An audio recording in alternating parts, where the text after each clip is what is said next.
Once upon a time, there were students who struggled to receive social feedback from others. Some students believed receiving social feedback meant someone was picking on them or even bullying them. These students sometimes had big reactions to receiving feedback. Other students learned to apologize when they received social feedback, which led to them apologizing even when they didn't really mean it, and even when they didn't understand what exactly they were apologizing for. And then there were students who tried to hide or minimize parts of themselves in order to avoid getting social feedback in the first place. I created this lesson for all of these students. In this lesson, students learn 3 different ways we can respond to feedback, why apologizing is sometimes the best choice, and we talk about scenarios when apologizing isn't necessary or even appropriate.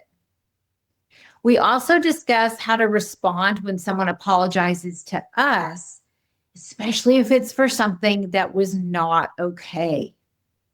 And we end the lesson with having a conversation about over apologizing, which a lot of students, unfortunately, can relate to. I open the lesson by sharing and just relating to the students that nobody likes receiving social feedback.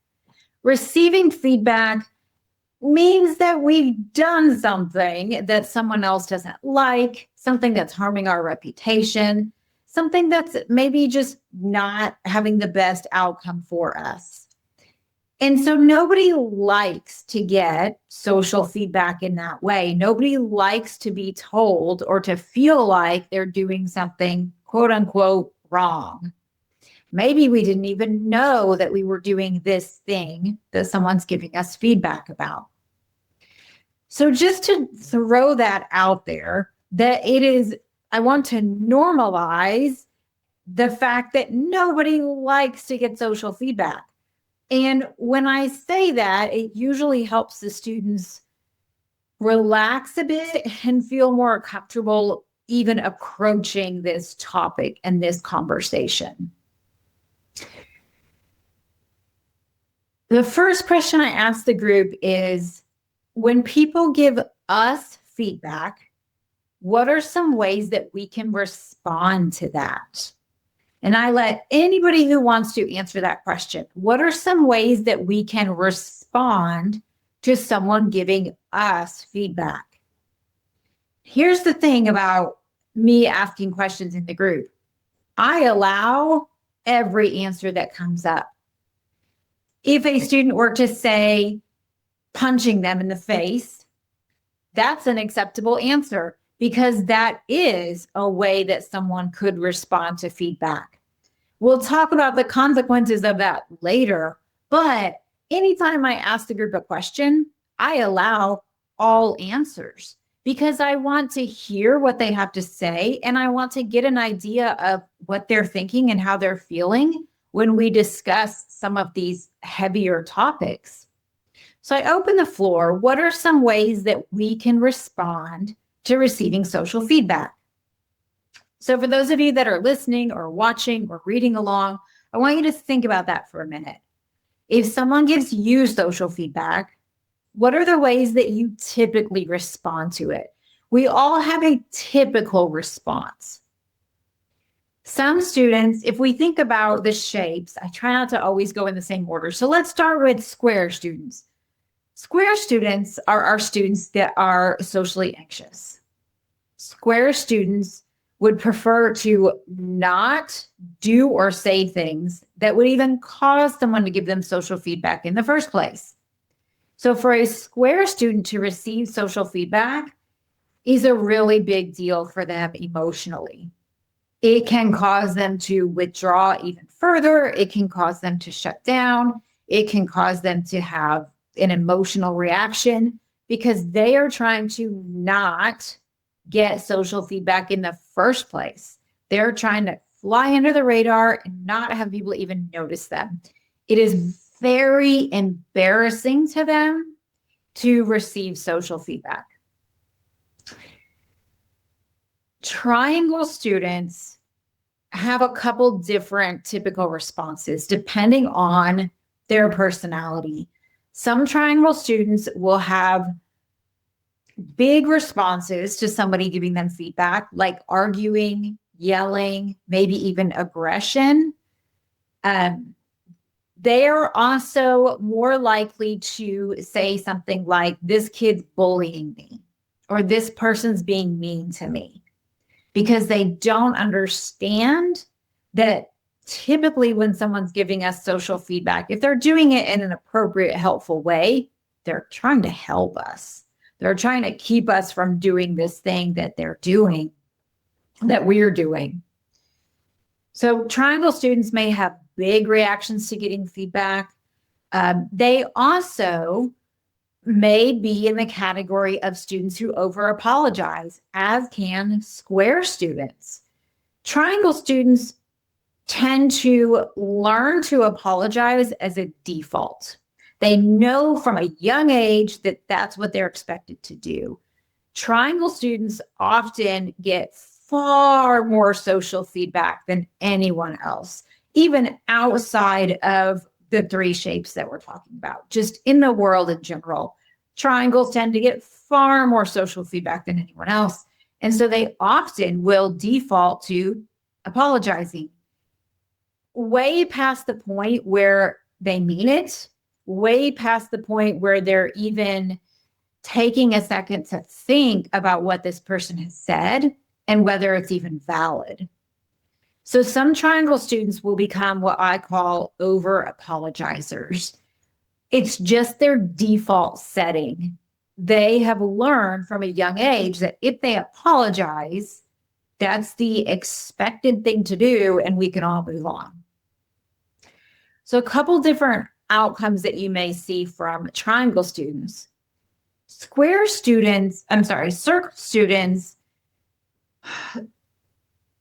when they don't tend to get a lot of social feedback, because circle students aren't typically doing things that annoy or bother other people in general.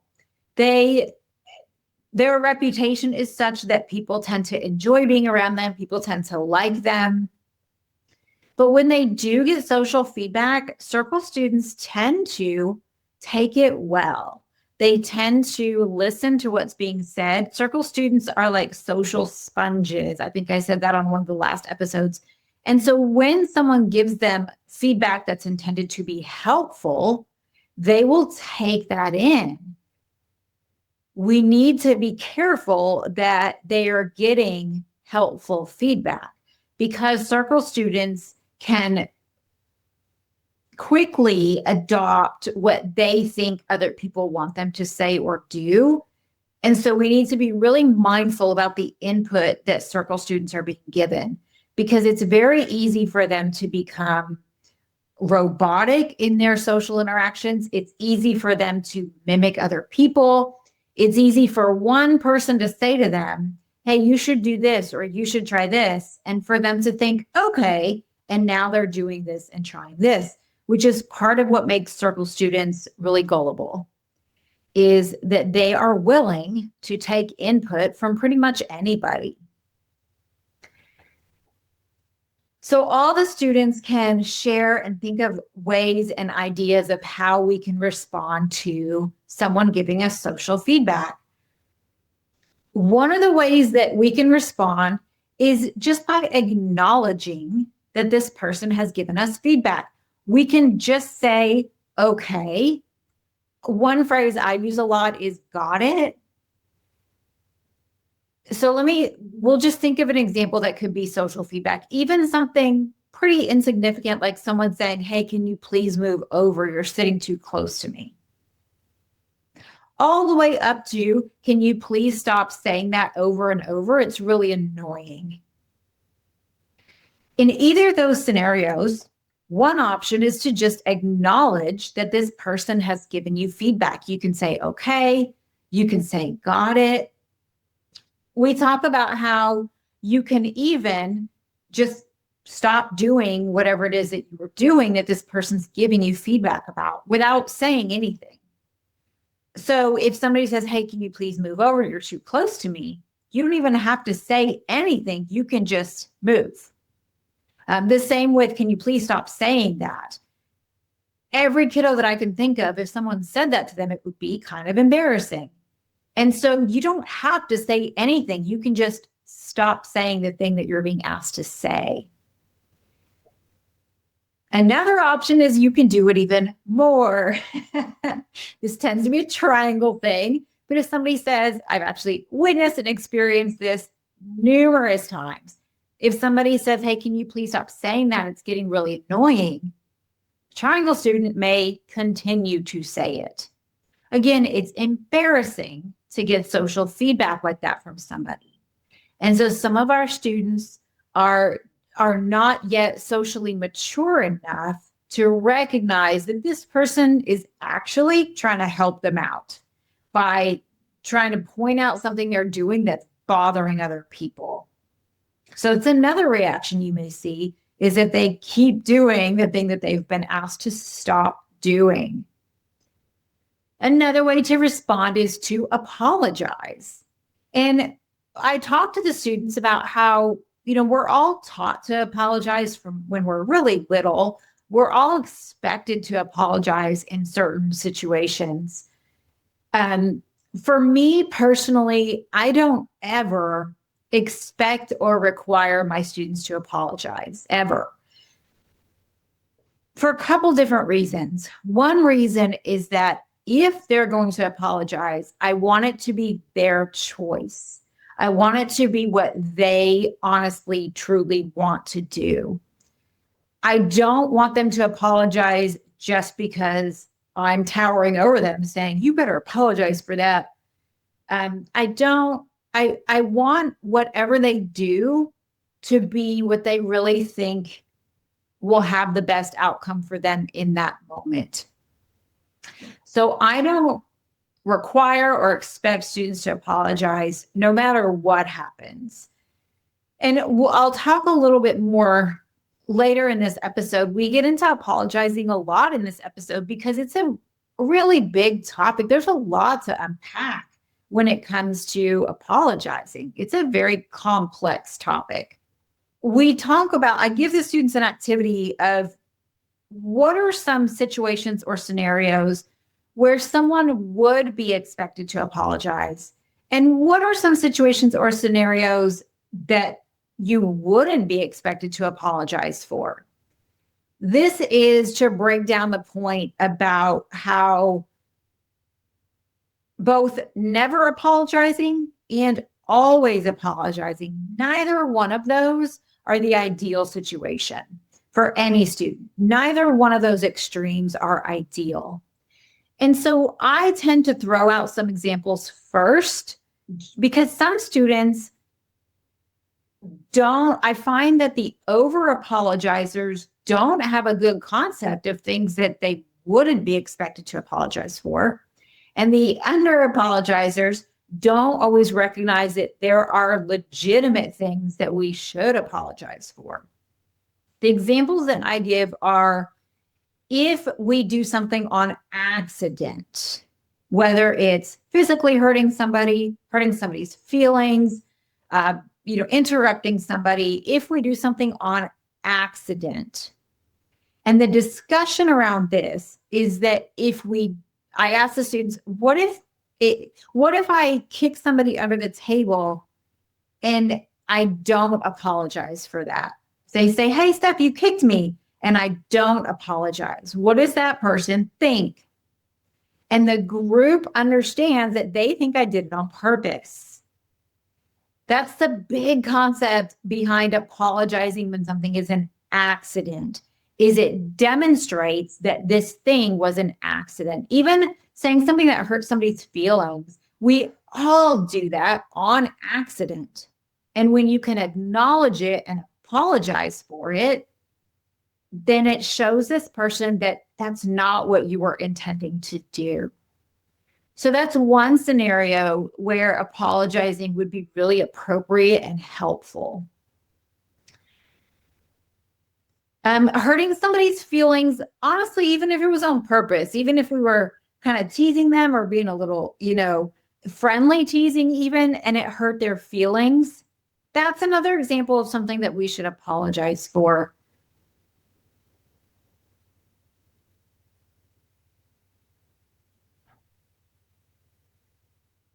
So I will typically split the group into two, and I'll have one group come up with examples of things that we don't need to apologize for and examples of things that we probably should apologize for. So each group comes up with items in those two categories and they write them down, and then we switch papers. And so the other group gets to look at what was written down without knowing ahead of time whether it's an example or a non-example. And we see if we agree. Some of my favorite things to discuss in this situation are things like winning at a game. And while to most of us that seems like, why would you even talk about something like that?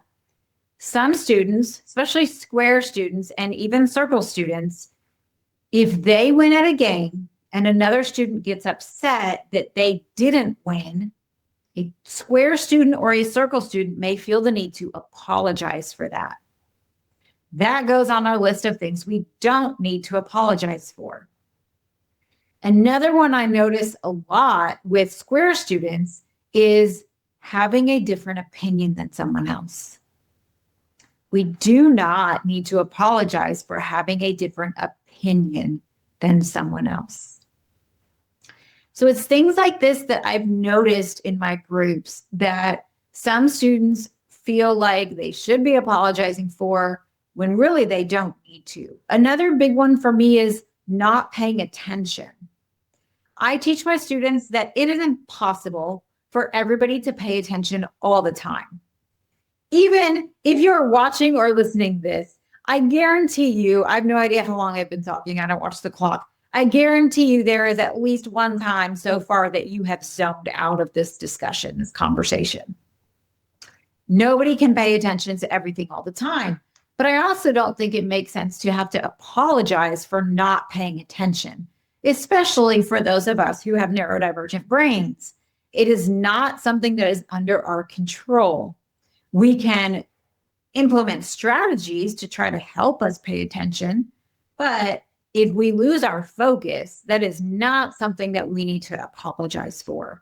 And what I teach my students in the groups is if I say something to you or ask you a question, or if you just come back to us and realize that you haven't been paying attention, you can simply say something like, "Can you please repeat that? I wasn't listening." And I will repeat it. And when somebody does that, I make a really big deal about it. You guys, did you guys hear what just happened? I asked her a question and she said, "Can you please repeat that? I wasn't paying attention." Isn't that amazing? Isn't it okay to not pay attention? So I'll make a really big deal out of it. I am very aware that that is not how most people handle things in most environments. But I would much rather my students be upfront about that than pretend they were paying attention, because that's when they say things that don't make sense, things that are kind of off the wall. I also don't ever intend to embarrass anybody or call anybody out. So I don't want to take advantage of someone not paying attention as an opportunity to embarrass them. So I really love being able to teach my students to just acknowledge if they weren't paying attention. It's similar to not knowing the answer to something. Just acknowledge that we don't know the answer to it, and it's totally fine. So we do the activities where the groups come up with things that we would probably be expected to apologize for, and things that we don't need to apologize for. And for the over apologizers in the group, this is typically a difficult conversation because they recognize that they've been apologizing for a lot of things that they don't need to apologize for. I've even had some students kind of cry a bit and get upset and need to take a break because they recognize how much they've been apologizing for things. Next up, we have a poll.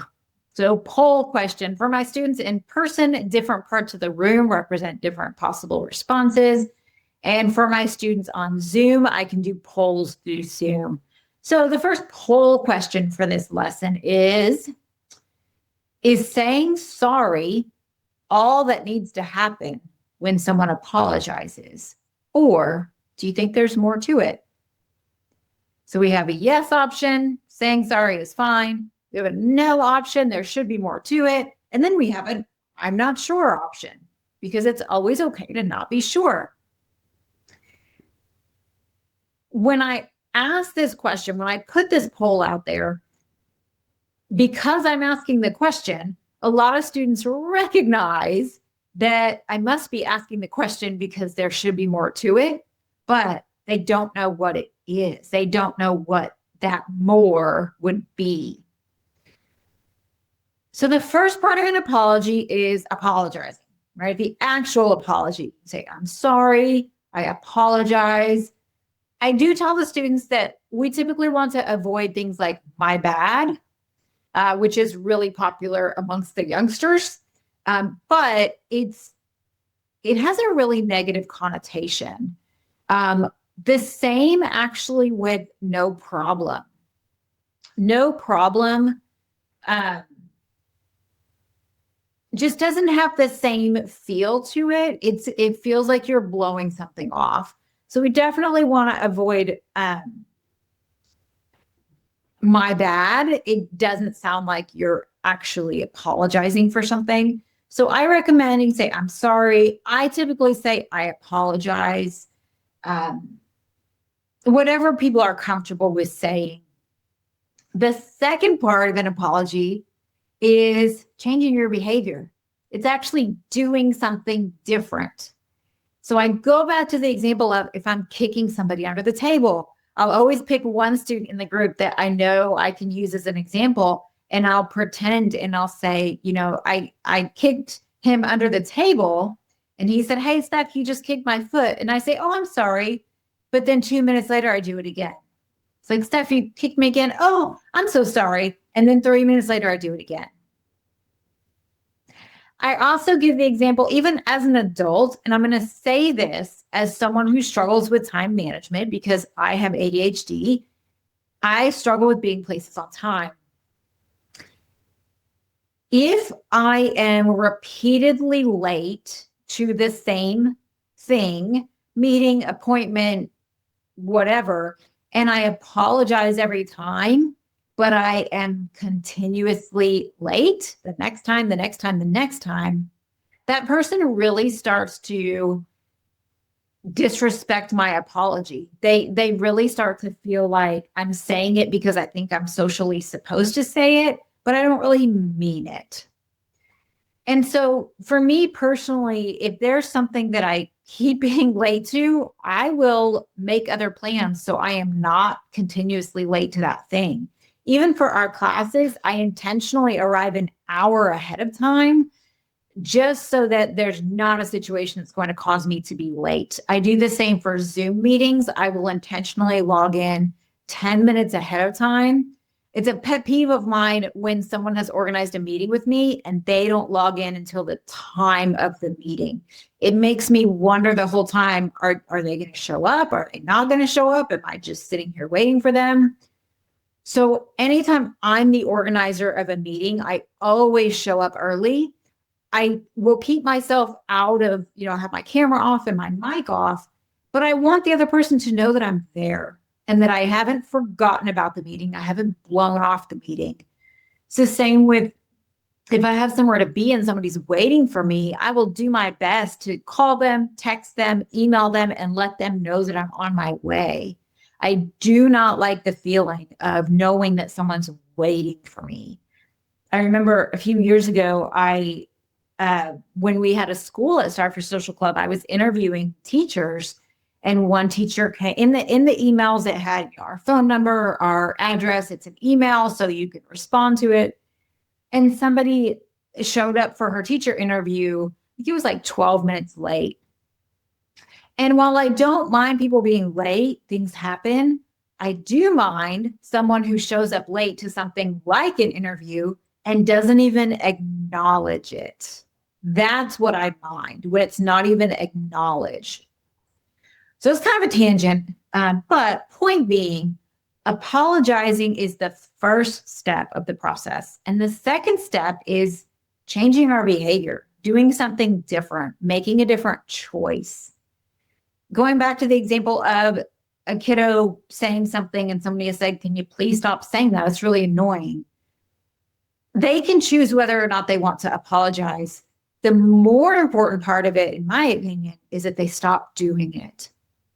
So again, this goes back to, I don't require or expect people to apologize, but I do expect them to make a different choice if they're doing something that someone has given them feedback about. And that part of it is much more powerful than the apology, because we can all apologize and not mean it. But if you make a different choice, it shows that you're really making an effort to do something different. I can even think of a time where I had a kiddo, probably 7, and other students had built something with blocks during game time, and he intentionally knocked it over. And I think he thought it would be funny. He thought they would laugh. They did not think it was funny. They did not laugh. They got pretty upset about it. And so I pointed it out to him. I said, hey, look, did you think that would be funny? And he said, yes. And I said, I can see how you would think that. And I said, I want you to look at their faces. Did they think that was funny? And he said, no. And so I said, how can you make this better? And I left it up to him, and he rebuilt the tower. He never apologized, but he rebuilt the tower. And out of the two, rebuilding the tower is a much more powerful option than apologizing. So that's what I'm looking for my students. I don't care whether they apologize or not. I do care that they make a different choice when that's the appropriate outcome. So I call that making it better. How can we make it better? And to me, that's the second part of the apology, or the whole part, if somebody chooses not to apologize, is the process of making it better. The next part is kind of flipping it a bit. So now the question is, when someone apologizes to you, what are some ways that we typically respond? When someone apologizes to you. My opinion on this, I am aware, is a little bit controversial. My goal is for my students to become independent and functional, and I'm not a big fan of the concept of compliance. I think compliant kids, definitely not what I'm going for. I don't want kids who are compliant. I want students who can stand up for themselves. I want students who can assess social situations. I want students who don't allow other people to say and do things to them just because they think they're supposed to be nice about it. So with that in mind, when I ask, what are the ways that we can typically respond if somebody apologizes to us? And the number one response is we can say, it's okay, right? That's the number one response. It's okay. Sometimes somebody will say something like, no big deal.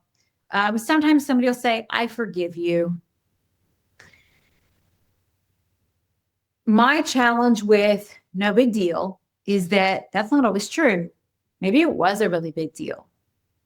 Same with it's okay. It's not always okay. We've all had people say or do things to us that are not okay. And saying no big deal or it's okay undermines the fact that it's not okay. And those of us that are adults have had probably relationships end over things that someone has said or done because it was not okay. And so for us to respond in that way, it's okay or no big deal, that's not real. That's not honest. And that is not us standing up for ourselves. I did have a student one time that was taught that the appropriate response to someone apologizing is to say, I forgive you. And one time somebody had said something to him. I don't even remember the situation, but he had said something to somebody and he apologized. And the other student didn't respond with, I forgive you. That's not everybody's mindset. That's not in everybody's vocabulary. For a lot of people, that's not even a thought that they have to say, I forgive you. For me personally, I don't think I've ever said that phrase. It's not how I speak or how I handle apologies. So the student who had been taught to say, I forgive you when someone apologizes to him, got really anxious and worried and upset that he had apologized to someone else and they did not respond with, I forgive you. And so he was telling me, Steph, I told him I'm sorry and he won't say, I forgive you. And the other student was looking at him. I can tell he was very confused because he had accepted the student's apology. There was no, bad blood or anything. But student A was getting more and more upset that the other student didn't say, I forgive you. And I explained to him that I can't make somebody say, I forgive you. It's completely every individual's choice as to whether they say that or not. I can't make somebody say that. And that's part of the challenge of teaching our kids black and white things, even phrases and concepts, is that the social world is not black and white. We can't control whether someone apologizes. We can't control whether someone accepts our apology. We can't control whether someone forgives us when we apologize. None of that is under our control. All we can control is how we respond. And so I think there are some things that are based in culture, based in religion, based in just family kind of structure and dynamics. But we can't guarantee that the rest of the world is going to operate that way. So that's my soapbox about how we respond to that. Back to talking about how do we respond. Well, then I share with students ways that we can respond to if somebody apologizes to us, but what they did wasn't okay. We have a whole conversation about how we can respond to that. That we really want to avoid saying it's okay or no big deal if what somebody said or did wasn't okay. I do. I had a student that really struggled with understanding the way that other people think, which is for most neurodivergent kids, that's a process that usually develops later than neurotypical kids, just understanding how other people think. So this kid was in middle school and really believed that anytime somebody said or did something that he didn't like, that they were saying or doing it to him on purpose. Not an uncommon thought, especially for triangle kids. Triangle kids really often will think things are negative, even when they're neutral. And they'll think that they're personal, even if they had nothing to do with that person. I remember when I was teaching in a school, which was a very long time ago at this point, one of my students, I got called out to the playground because he was being physically aggressive toward other kids. And I got him back inside and I, asked him, what are you thinking about? And he said the kids were laughing at him, but they weren't. They were laughing they were at recess. They were just laughing, having fun, playing. And he was convinced they were laughing at him. And so he became physically aggressive in response, even though it had nothing to do with him. So it's one of the struggles of our triangle kids is they will be more likely to interpret things as personal and as negative, even when they're not. Our square kids can fall into this too, just because of their heightened anxiety, thinking that things are personal or that things are negative, even if they're not. I even sometimes I'll read an email or I'll see a post on social media that will bother me or upset me. And I've learned to walk away and come back to it later.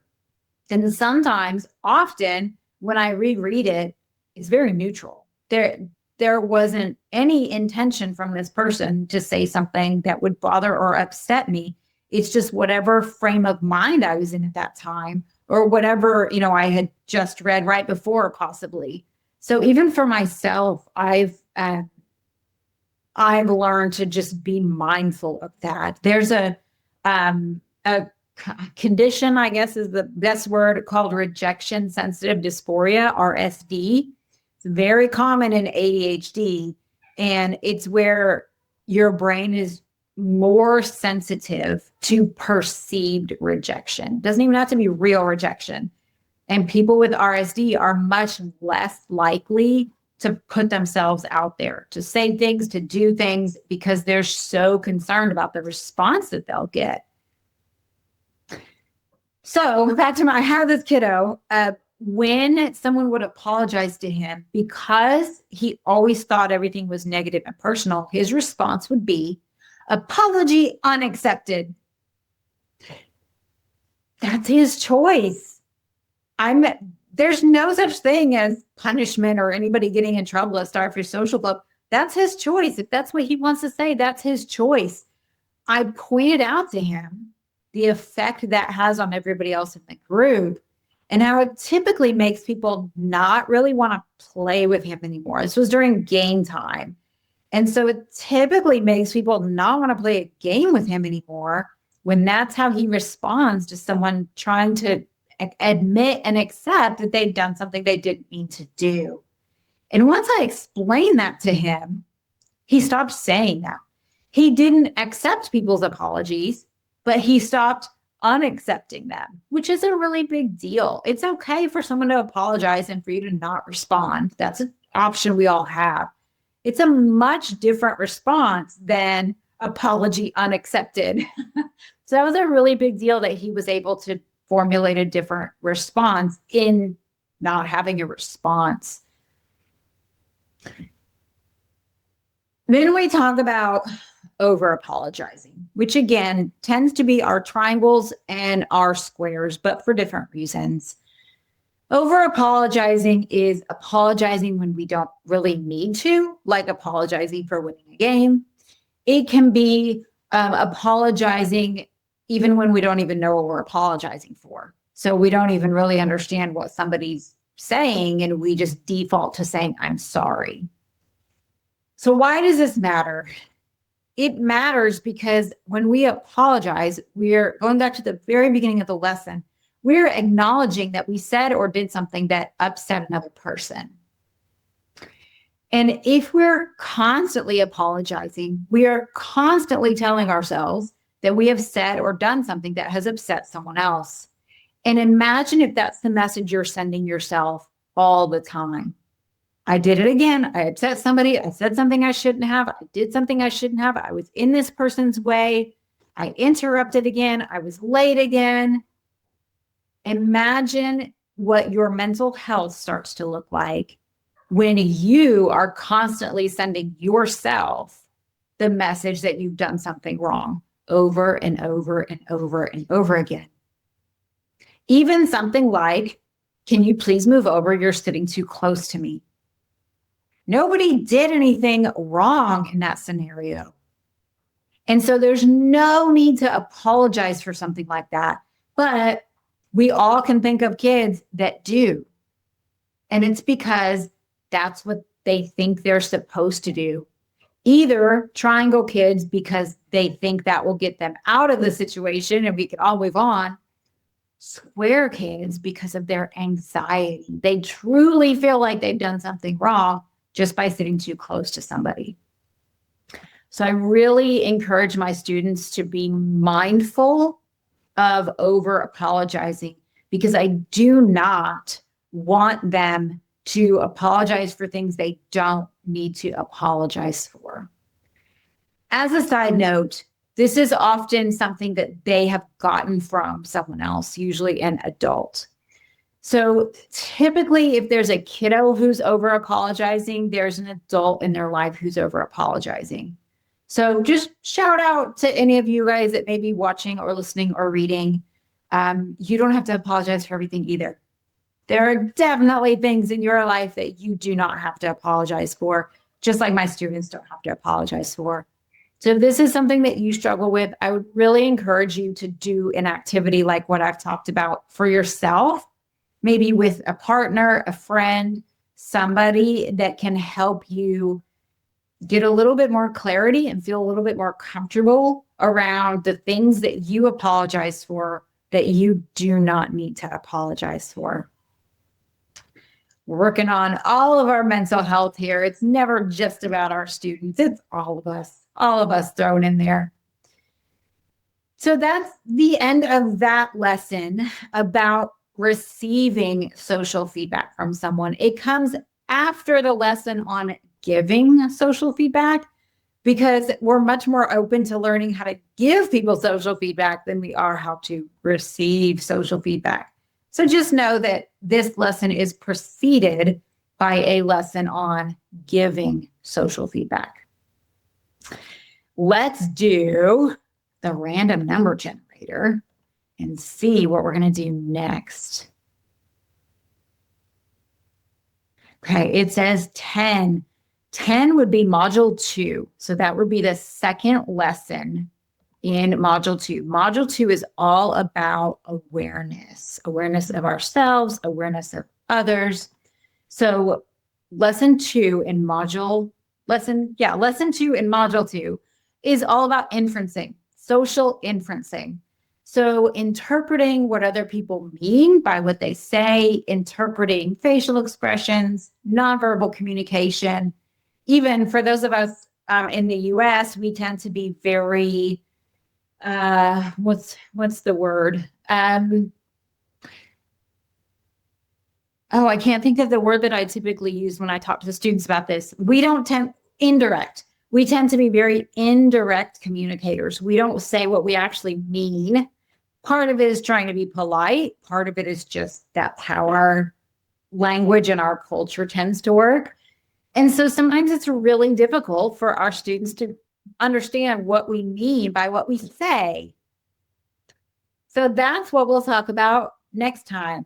I'll see you then.